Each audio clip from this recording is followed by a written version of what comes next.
Halo, selamat bergabung di Mega Series YT. Kita akan bahas lagi Magic 5 episode hari ini. Abi Fajar pun lantas menemui Rasya, ingin bicara kepada Rasya. Abi Fajar pun tanyakan sesuatu pada Rasya, siapakah yang berada di gudang waktu kebakaran itu. Rasya pun jelaskan kepada Abi Fajar jika Rasya di gudang waktu itu bersama Irsyad, Gibran, Dika dan Adara. Rasya pun merasa heran kenapa Abi Fajar tanyakan itu kepada Rasya. Abi Fajar pun lantas menunjukkan kalung Aruna di hadapan Rasya. Abi pun bertanya kepada Rasya siapakah pemilik kalung itu. Abi Fajar katakan jika Abi Fajar temukan kalung itu di gudang saat kebakaran. Rasya pun lantas beritahu Abi Fajar jika kalung itu sepertinya milik Adara. Rasya pun merasa heran kenapa Abi Fajar terlihat senang mendengar itu. Sepertinya Abi Fajar berpikir jika itu kalungnya milik Adara, artinya Aruna adalah Adara yang selama ini dicari oleh Miranda dan Abi Fajar. Namun saat itu Abi Fajar tidak beritahu Rasya jika kalung itu adalah kalung Aruna, kalung milik anaknya Abi Fajar dan Miranda. Rasya pun merasa heran dengan Abi Fajar.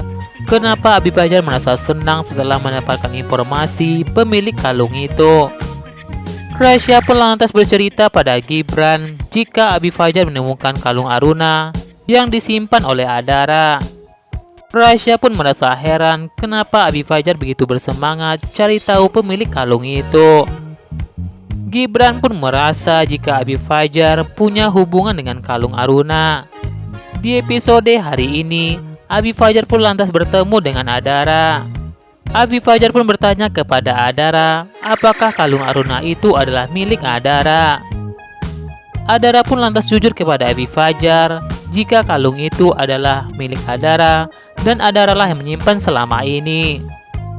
Mendengar ucapan Adara, Abi Fajar pun terlihat sangat senang melihat kalung itu. Sepertinya Abi Fajar berpikir jika Adara adalah anaknya yang selama ini dicari oleh mereka. Melihat Abi Fajar yang begitu senang melihat kalung itu, Adara pun lantas bertanya kepada Abi Fajar apakah kalung itu punyanya Abi Fajar. Sementara itu terjadi keanehan di pondok pesantren. Saat Abi Fajar ingin mengambil wudhu, tiba-tiba air dari keran itu berubah menjadi merah.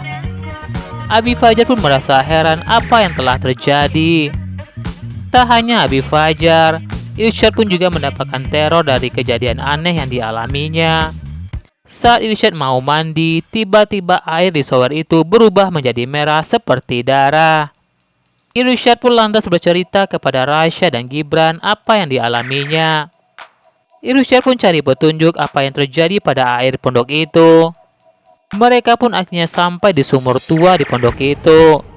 Mereka pun merasa yakin jika sumber masalah air itu berada di dalam sumur. Rasya pun lantas menggunakan kekuatannya untuk mengeluarkan cairan merah yang berada di dalam sumur itu. Mereka bertiga pun tampak berhasil melakukan itu. Saat Adara bersama Dika, mereka pun bercerita tentang keanehan yang terjadi di pondok pesantren. Kenapa tiba-tiba air pondok berubah menjadi warna merah? Seekor burung yang mendengar pembicaraan mereka, burung pun beritahu Adara jika ada sosok hantu berdarah di sumur tua. Adara pun merasa kaget mendengar cerita dari burung itu. Sementara itu, semua santri pun begitu ketakutan oleh hantu yang berada di pondok itu.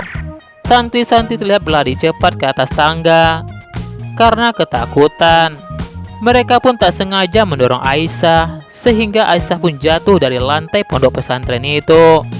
Semoga saja Aisyah selamat dan tak kenapa-napa.